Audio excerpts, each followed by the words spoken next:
notion that someone had to ask Steve Nash during the press conference today, like, do you expect him back this year? Like, I mean, I mean, it's That's funny because that's a legitimate question. You can't it is gloss no, over that. That's no, for 100%. Which is why I think, like, as much as I said I don't really want to speculate about the Kyrie situation, you almost have to, because the team is going to have to start making roster construction moves based off of what else is going on. Because, like, I mean, the more this is the only thing I can glean from the situation.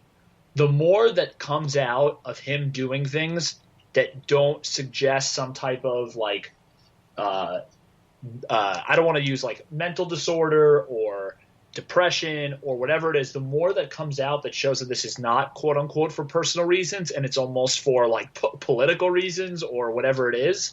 Like, I mean, that's the type of thing where Joe Tsai and Sean Marks are not going to put up with it. And if Pooja's reports are true, which I'm sure they are, that Tsai is the one who seems like he's getting uh, ticked off by it. And some people think, I didn't have this reaction. I'm curious what your reaction was. Some people thought Sean Marks' press release was a little passive aggressive. I mean, I don't really know, but what did his press release say? Don't skip over that. That I'm not even sure what it said.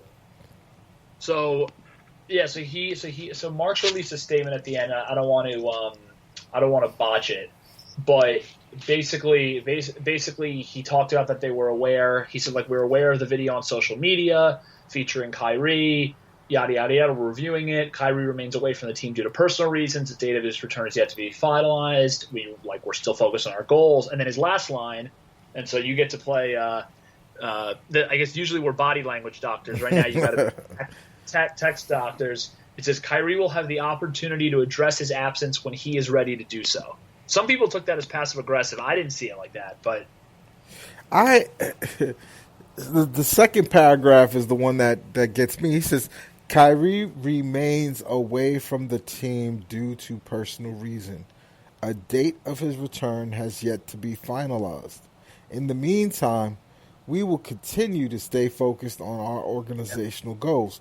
Like, that piece right there, is that entire thing is an oxymoron. How right. are you reaching for your organizational goals if a key part of that has not made any firm commitment with you as to what his commitment to the team is? No, you're spot A date of his return has yet to be finalized. In the meantime, we will continue to stay focused. Who is we? Everybody else besides Kyrie? Am I to understand that right? How can it be No, I'm we with you. if Kyrie is not available? I mean, that's the thing. I just don't really know at this point. I just don't really know, like, how the team is supposed to proceed. But you have to imagine that at a certain point, something's going to come out. They're going to make a decision. I don't know if, like, look, Kyrie. I mean, what frustrated me the most is, some of the videos of him, like, partying with his sister or whatever, like, those are bad for COVID reasons. That's idiotic. I'm curious how many people were there, but, like, the people who responded to those videos saying, "Oh yeah, well, I guess he's, like, really not, like, depressed or anything because he's out celebrating with his family." Like, that stuff is, like, nonsense. Like, you can be going through something but spending time with your family, like, at a restaurant or whatever. I That don't care about that. that's the What most I care, unfair thing that I've heard, because yeah, like, that stuff is, Kyrie and like, his sister have a special bond. yep, They lost their mother yep, at a young age, and siblings who lose a parent tend to build strong bonds out of necessity. And it was her 30th birthday. Her mother is not here with us. May she rest in peace. yep. And so I could see why it would be important for Kyrie to be there with his sister and be present, of having a good time and making sure she has a good time. He probably paid for the whole thing. No disrespect, and it doesn't matter who paid for the whole thing. But I think I say that to say how dedicated he is to his family. But at the same time, it's even if that is true, it doesn't explain him shirking his responsibilities. Yeah, and the last point that I wanted to make was so we're in lockstep agreement about his relationship with his sister and his dad, and like celebrating that. That's one thing. But him being on a Zoom call about the DA race in New York City, which I will be the first to tell you is definitely an important race, but the election is in June, and him being on a Zoom call with Cynthia Nixon of Sex and the City and other people like at 7 o'clock, to me, like at some of these points, you're stretching the boundaries, and you're clearly trying to send a message because you know that this stuff is going to be picked up. It's almost like a slap in the face, right? If and again, that's why I say if KD didn't have the game that he had today. And it's not a, and I also want to make sure that this is clear too to all Nets fans. It's not a mandatory thing that the Nets win, and it's not even mature of us as grown men, because these other grown men who represent our city or represent our fandom, they win that. If they win or lose, does it make us feel better or not about life in general? And maybe it's not healthy that I feel this way, but it is how I feel, good, bad, or indifferent. Yeah. As much as everything fucking sucks right now, right? We had these morons who you can't feel nothing but like. You're angry with them. They represent some of the most foul and vicious ideology. Yep. They aligned along ideas that we thought, us people who live in these urban enclaves where liberalism is the majority, we tend to lose sight of these other places where these horrible ideas are allowed to continue, and we saw the physical manifestation of that on Capitol grounds the other day. That fucking sucks to be our reality. But it's nice to know, like, the team that we root for, the laundry that we've aligned ourselves with, actually has an opportunity to fulfill its promise. It sucks. that out of the blue, it just doesn't matter to Kyrie. And I think he thinks that his activism at this point, I think Kyrie believes that J. Cole Kyrie is more important than basketball player Kyrie.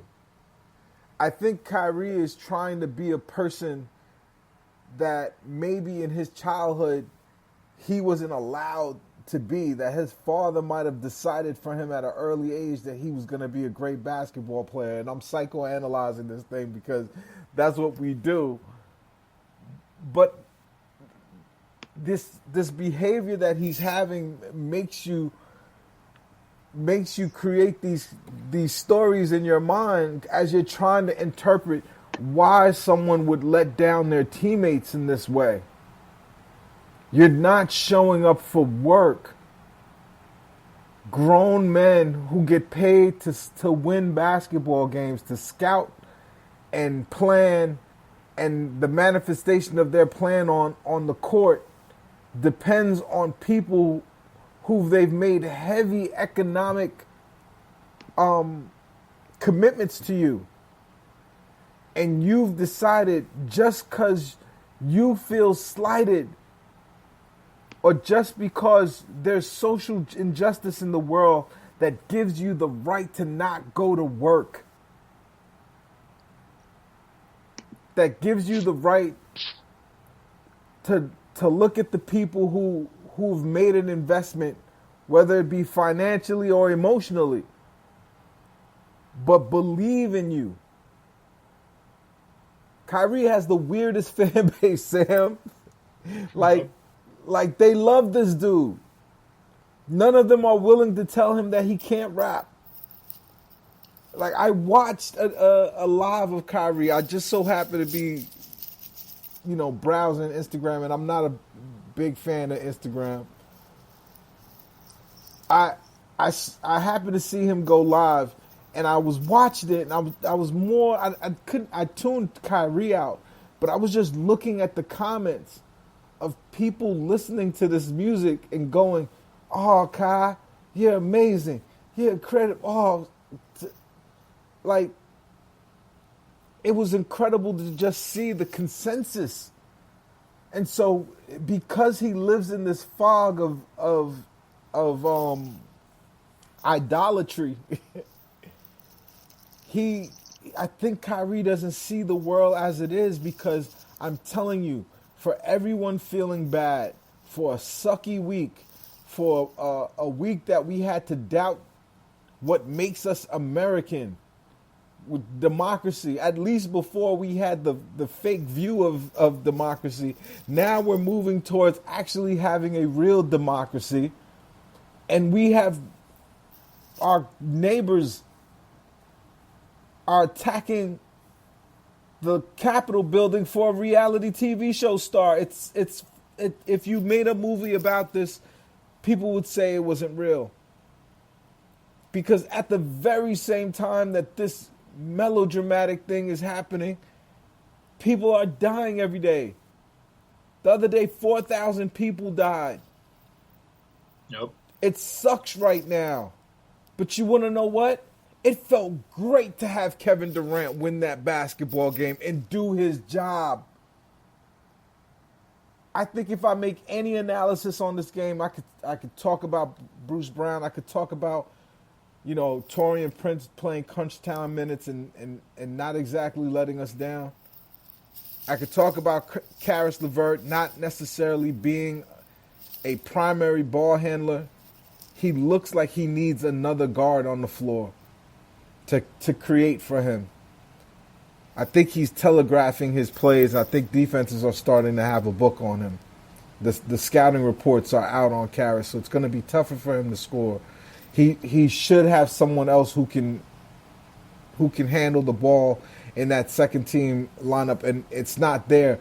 I want to wax poetically about that, but I cannot get past the healing that a fan base of millions of people who feel better today because that dude showed up and did his job at an elite level. I know I'm making this dramatic, but tell me why I'm bugging, Sam. No, I mean, honestly, like, I'm not even joking. I started to get chills just now because, because I honestly feel like this. I feel the same way. Like, I mean, I always give like kind of my Nets background spiel, but I don't know. I mean, I've like gone to games at now, like, what is it, 3 or 4 different arenas: Izod Center, Continental Airlines, like Newark, Brooklyn, Barclays. I mean, like, dad's from Jersey, grandpa lived in Brooklyn forever, so like it's got the whole family tree thing in there. Like, mm-hmm.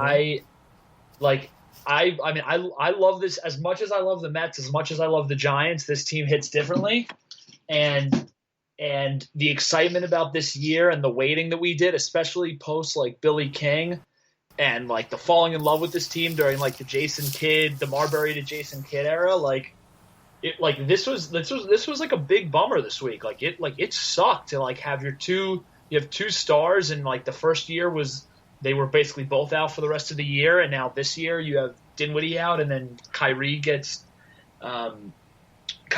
like AWOL. Like, it was just a bummer. And so like having Durant there to soothe it all out, it honestly felt a little bit. It's different because I honestly want to give Durant even more credit, but to a greater extent, it was almost like how I felt about Jacob deGrom at times with the Mets. He just like he pours